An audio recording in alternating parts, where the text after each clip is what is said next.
रही रही के खूब दुखाला हो, दर्द न अब सहाला हो।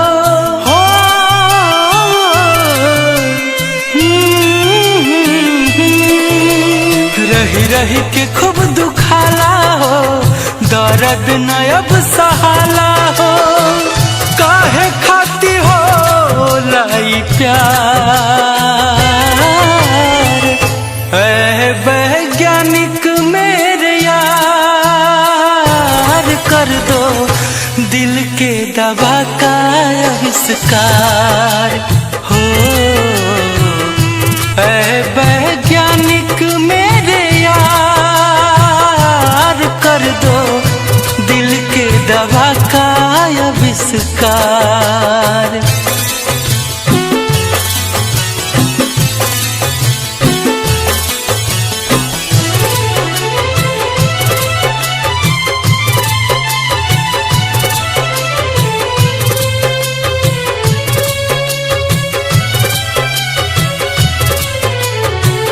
निक नाही लागे खाइल पियल, लागत बोझ अब धरती पे जियल।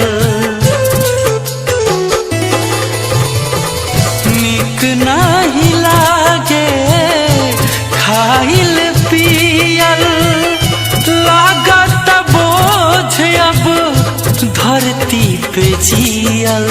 जगले हो जाता भोर हो, अखिया से गिरे लोर हो। सुनसान लागे संसार,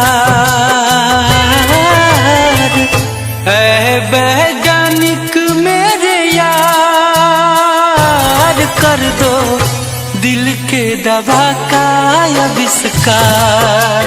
हाँ, ऐ वैज्ञानिक मेरे यार, कर दो दिल के दवा का आविष्कार।